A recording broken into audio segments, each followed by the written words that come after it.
بعض لوگ کہتے ہیں کہ صاحب عورتوں سے نظر بچانے میں، گناہ چھوڑنے میں، سینما چھوڑنے میں، وی سی آر چھوڑنے میں، داڑھی منڈانا چھوڑنے میں بہت تکلیف ہوتی ہے، نفس کو نہیں راضی ہوتا. لیکن یاد رکھو دوزخ کی تکلیف سے یہ تکلیف کم ہے. اللہ کی رضا بہت قیمتی چیز ہے. غلام کو یہ حق حاصل نہیں ہے کہ وہ یہ سب بہانے بازی کرے. غلام کا کام جان دینا ہے. جان تم پر نثار کرتا ہوں، میں نہیں جانتا وفا کیا ہے. لیکن پھر بھی آپ کے سمجھانے کے لیے اس وقت ایک واقعہ پیش کرتا ہوں جو مثنوی میں مولانا رومی نے بیان فرمایا. میں قسم کھا کر کہتا ہوں کہ بیان کے وقت میں کچھ ان واقعات کا میرا ارادہ و تصور بھی نہیں تھا. لیکن رشتے در گردنم افغندہ دوست، میری گردن میں کوئی رسی باندھے ہوئے مجھے مضامین کی طرف کھینچ رہا ہے. رشتے در گردنم افغندہ دوست، می برد ہر جا کی خاطر خواہ ہو. اب میں حیران ہوں کہ میں کیا سوچتا ہوں، کیا ہو رہا ہے. لیکن انشاءاللہ آپ کو اس واقعے سے عبرت حاصل ہوگی، گناہ کے چھوڑنے میں مدد ملے گی. بعض لوگ یہی نہ کہتے ہیں کہ ہمارا دل ٹوٹ جائے گا یا کسی مخلوق کا دل ٹوٹ جائے گا، بیوی ناراض ہو جائے گی، بچے ناراض ہو جائیں گے، دوست احباب کہیں گے ارے ملا بن گئے. اللہ اللہ، حضور صلی اللہ علیہ وسلم کی شکل بنانے میں آج مسلمان یہ کہتا ہے. یہ نہیں کہتے کہ حضور کی شکل بنا لیں.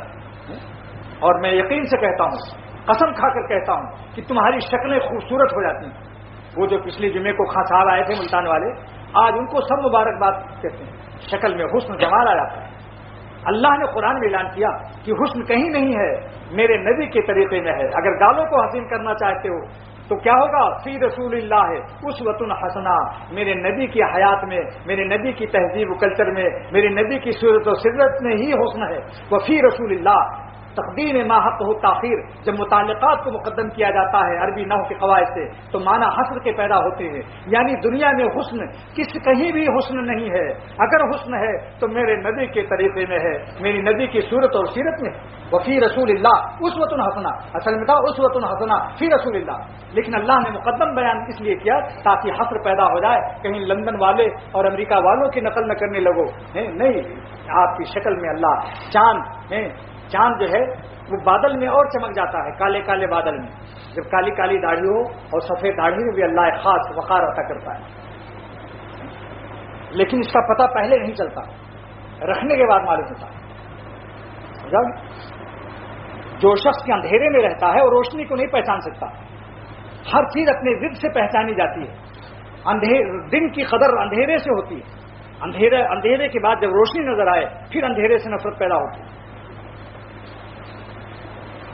اللہ کی محبت کی قدر جب غیر اللہ سے نجات مل جائے اور اللہ کی محبت کی ٹھنڈک مل جائے تب پتہ چلتا ہے ہائے دوزخ میں جل رہے تھے.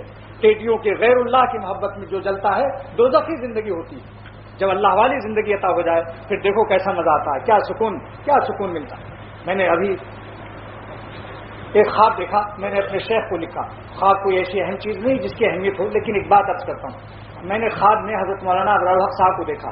میں نے عرض کیا کہ حضرت اگر اجازت ہو تو میں سکون کی اور سکینہ کی تعریف آپ سے عرض کروں.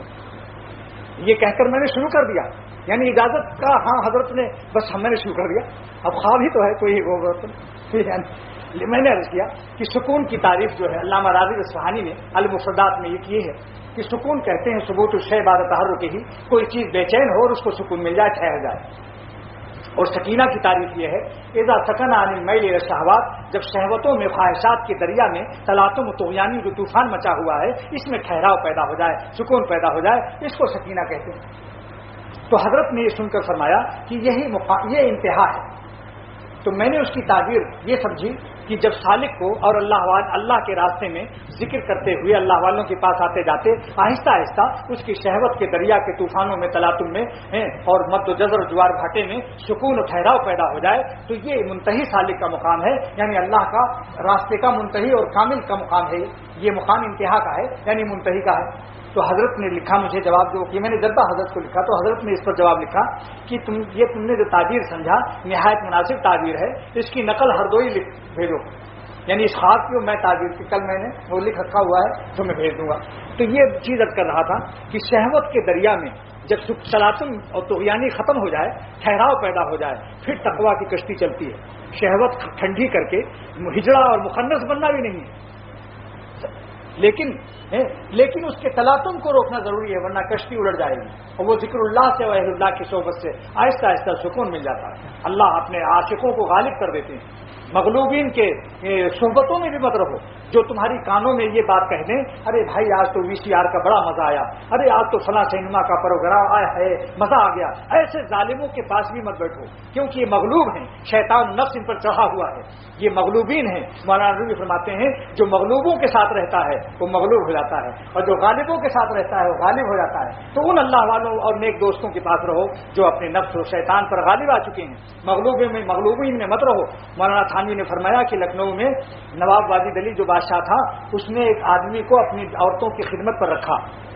3 برس تک شاہی محل کے اندر رہا، کبھی کسی مرد کو دیکھا نہیں، رات دن عورتوں کی خدمت میں تھا. ایک دن سانپ نکلا تو عورتوں نے چلا کر کہا ارے دوڑو دوڑو کسی مرد کو بلاؤ، سانپ نکل آیا. تو وہ مرد جو تھا نوکر، اس نے کہا ہاں ہاں جلدی کسی مرد کو بلاؤ تاکہ سانپ کو مارے. تو عورتوں نے کہا حضور آپ بھی تو مرد ہیں. کہا واللہ.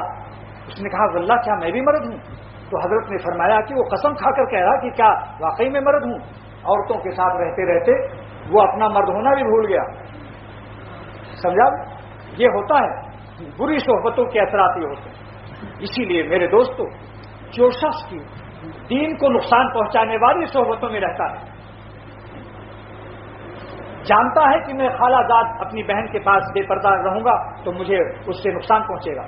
چچا زاد بہن، پھوپھی زاد بہن، سب سے پردہ شرعی ہے، ممانی سے شرعی پردہ ہے. مولانا تھانوی رحمۃ اللہ علیہ فرماتے ہیں میرا سگا بھانجا سعید احمد عثمانی، مولانا ظفر احمد عثمانی کا بھائی 12 سال کا جب ہوا تو میں نے کہا کیوں جی مولوی سعید، تمہاری اپنی ممانی سے پردہ ہے یا نہیں؟ بس خاموش ہو گئے. اسی دن سے حضرت کے گھر میں کھانا کھانے نہیں گئے. جی وہ ممانی جس نے بچپن سے پالا تھا اتنے بڑے سے. تو جو چیزیں مضر ہیں، طلباء کرام ہیں جن کی ساتھ تکرار کرنا، جن کی صورتوں سے قلب میں میلان ہو رہا ہو، یاد رکھو جائز نہیں. دل بہلانا، آنکھوں کو مزہ لینا، حرام خوشی کی درآمد زہر قاتل ہے. تمہارے علم کی برکت اٹھ جائے گی، علم کا نور ختم ہو جائے گا، دل بے چین ہو جائے گا، اور ایسی منحوسیت کے ساتھ علم کی خدمت اور برکت سے محرومی کا اندیشہ. سب چھوڑ دو، فوراً ایسی صحبتوں سے بھاگو. اور اگر خوشی مزہ آ رہا ہے، خوشی آ رہی ہے کس راستے سے؟ حرام راستے سے. تو ایسی خوشی کو آگ لگا دو. اور کس طرح آگ لگاؤ؟ خوشی کو آگ لگا دی، خوشی خوشی ہم نے خوشی کو آگ لگا دی. کیسے؟ خوشی خوشی ہم نے اللہ کی نافرمانی کے راستوں کی خوشیوں کو خوشی خوشی آگ لگا دو. پھر دیکھو دل میں باغ پیدا ہوگا. رومی فرماتے ہیں گر صورت بگزوری ہے دوستاں، اگر صورت پرستی اور حسینوں کے عشق سے دوستو نجات پا جاؤ تو گلستان اور گلستان اور گلستان. اللہ کا راستہ بالکل آسان ہے. یہ میگنٹ کے شکلیں تمہارے کھینچے ہوئی ہیں. یہ وہ چڑیا ہے، روح وہ چڑیا ہے جو اڑتی ہے تو شیطان انہی کو سامنے رکھ دیتا ہے اور اللہ تک پہنچنے سے روک دیتا ہے.